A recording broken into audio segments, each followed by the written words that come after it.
Baik, langsung saja kita ke narasumber kita yang pertama, yaitu Bapak Panca, selaku General Manager Bluebird Area Bali dan Lombok. Tapi sebelumnya, informasi buat teman-teman, Bluebird ini sebagai salah satu jasa transportasi pertama yang bergabung dengan Shining Blue, Bluebird memiliki komitmen untuk mengurangi timbulan sampah plastiknya. Bersama Shining Blue WWF, Bluebird Area Bali dan Lombok bergabung untuk mewujudkan misinya, tentunya untuk mewujudkan wisata ramah lingkungan dan bertanggung jawab. Baik, kita telah bergabung dengan Pak Panca. Selamat siang, Pak Panca. Selamat siang, Mas Adam. Selamat Sehat, Pak? siang, rekan-rekan yang lain. Sehat selalu. Posisi lagi di mana nih, Pak? Di Bali atau di Lombok? Posisi lagi di Bali, di Jimbaran. Baik. Belum berani keluar-keluar dulu, masih di Bali aja. Ya, kita sudah bersama teman-teman nih, Pak, yang tentunya sudah sangat penasaran. Mungkin langsung saja kita persilakan Pak Panca untuk menyampaikan materinya. Terima kasih. Selamat siang, tepatnya selamat sore dari Bali. Saya coba hari ini sharing tentang best practice yang dilakukan di Bluebird Bali dan kenapa Bluebird Bali memutuskan untuk join dengan Shining Blue. Mungkin untuk lebih membantu saya dalam menyampaikan kegiatan-kegiatan yang dilakukan Bali, mohon ditampilkan Mas Adam presentasi dari kami.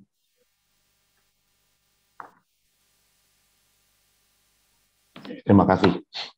Sebelumnya, salam sejahtera dan selamat menjalankan ibadah puasa bagi rekan-rekan yang menjalankan ibadah puasa dan bagi rekan-rekan Hindu masih dalam nuansa Hari Raya Galungan dan Kuningan. Oke, izinkan saya sore ini akan menyampaikan apa sih yang dilakukan oleh Bluebird Bali dan apa alasannya kenapa Bluebird Bali join dengan Shining Blue WWF. Next, Mas Adam. Sebagai bagian dari, mungkin next, langsung ke slide berikutnya. Ya, sebagai bagian dari pendukung pariwisata Bali, tentunya Bluebird ingin menjadi bagian dari pariwisata yang berkelanjutan.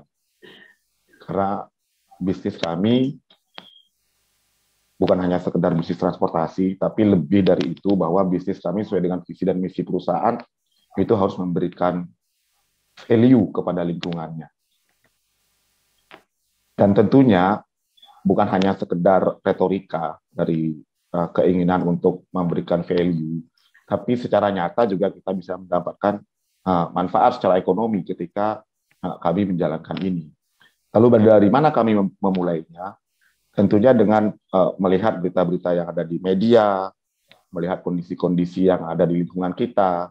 Akhirnya kami di Pool Bali, terus kemudian dilanjutkan dengan kantor cabang kami yang ada di Lombok, membangun sebuah komitmen bersama untuk bagaimana caranya kita mereduce pemakaian plastik sekali pakai. Setelah kami membangun komitmen, bentuknya adalah komitmen tertulis yang akhirnya kami komunikasikan dan sosialisasikan ke semua karyawan maupun pengemudi kami. Dan akhirnya kami meminta pendampingan dari teman-teman WWF.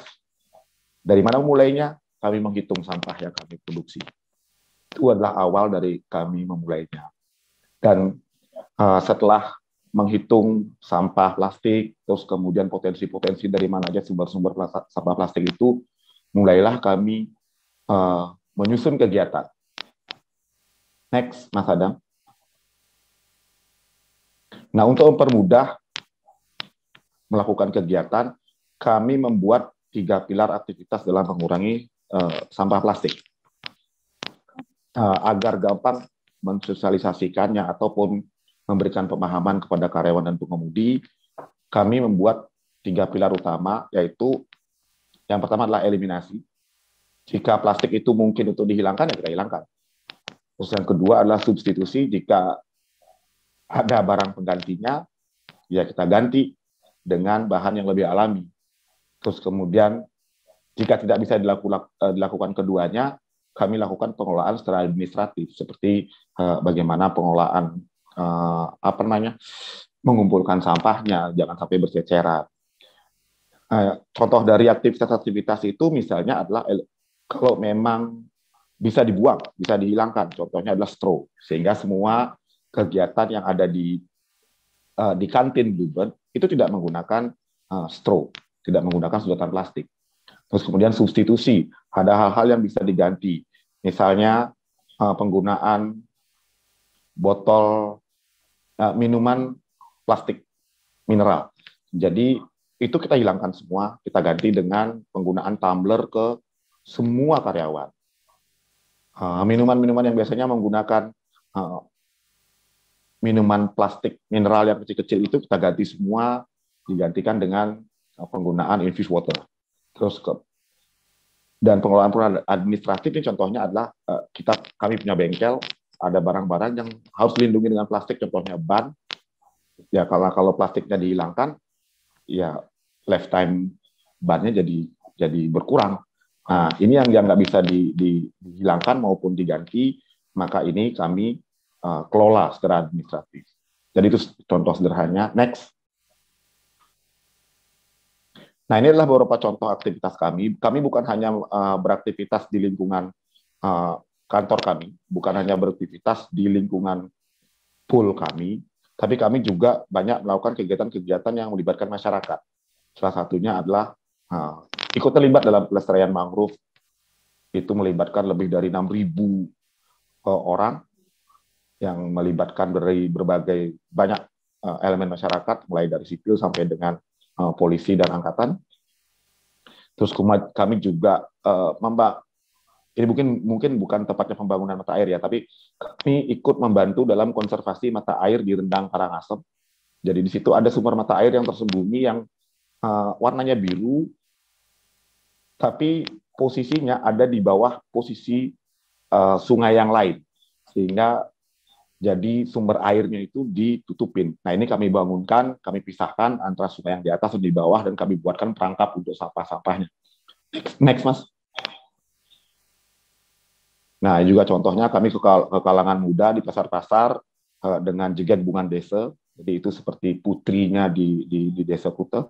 Next. Nah, ini juga bagaimana kami menukarkan plastik dengan hadiah tertentu. Next. Ya, ini adalah kegiatan kami lain, dan kami juga memberdayakan pemberdayaan masyarakat, membangun ekonomi masyarakat dengan cara memodali masyarakat untuk pengisian air ulang yang untuk mengisi tumbler yang dibawa oleh pengemudi. Karena pengemudi dengan bawa tumbler yang isinya 1.500 cc, kok 1.500 mililiter ya. Jadi ya 1,5 liter. Terus kemudian jika itu kehabisan, maka ada masyarakat-masyarakat yang siap menyiapkan air isi ulang. Dan itu akhirnya menghidupkan ekonomi masyarakat yang ada di sekitar pool kami, ataupun di sekitar daerah pariwisata. Next. Nah, itu sedikit rincian aktivitas-aktivitas yang dilakukan di Bluebird Bali. Lalu bagaimana dengan kondisi pandemi? Dalam kondisi pandemi ini, tentu suasananya bisnis juga sudah jauh, nggak bisa kita harapkan seperti yang dulu lagi. Dan customer juga pasti akan berubah perilakunya. Dan kami mengikuti apa yang terjadi di luar. Perubahan yang ada di customer juga kami harus ikutin. Jadi 3 pilar kami dalam menghadapi pandemi. Yang pertama adalah hygiene is the new currency. Jadi bagaimana menempatkan kesehatan itu, higiene itu sebagai seperti mata uang yang mahal. Dan ya, seperti yang ini adalah konsep 4M yang ada di sini, di hygiene is the new currency. Dan keunggulannya adalah Bluebird terkontrol, baik orangnya maupun kendaraannya. Karena kendaraannya satu-satunya perusahaan transportasi yang sekarang yang ada masih hidup, yang mobilnya kembali ke pool, langsung dilakukan pembersihan di pool, ya cuma kita. Tapi kalau perusahaan-perusahaan yang lainnya, mobilnya ada kembalikan ke rumah, segala macam, nggak ada yang kontrol. Nah, kalau di sini itu kelebihannya kami, di samping memakai masker, segala macam. Dalam hygiene is the new currency ini juga ada persiapan sebelum bekerja. di mana ada kewajiban-kewajiban yang harus diikuti seperti training untuk menghadapi bagaimana berperilaku dalam menghadapi pandemi. Terus kemudian pilar yang kedua adalah low touch. Jadi di sini adalah ada menjaga jarak, dan kita juga melakukan bagaimana meminimalisir sentuhan dengan yang lainnya, termasuk dengan customer. Kita mulai mengembangkan pembayaran secara non tunai. Ada QRIS yang di dalam kendaraan kami. Nah, terus kemudian kalau untuk di Bali, mungkin kalau teman-teman pernah mendengar ada namanya RFID. Jadi di mobil taksi Bluebird di Bali itu kalau lewat tol, bus lewat begitu aja, karena tidak perlu lagi pakai tapping dengan uang elektronik. Karena kita menggunakan teknologi RFID. Dan mungkin jadi perusahaan transportasi yang pertama di Indonesia menggunakan teknologi itu. Terus kemudian pilar yang ketiga adalah tracking. Manajemen pusat melakukan MyBlueBird revamp. Jadi dengan adanya MyBlueBird yang baru, sistem tracking kita diperbaiki sehingga customer kita tidak perlu lama-lama menunggu di tengah keramaian, sehingga itu akan menurunkan risiko mereka terpapar dengan virus. Caranya dengan ketepatan penjemputan, dengan ketepatan titik penjemputan dan kecepatan penjemputan.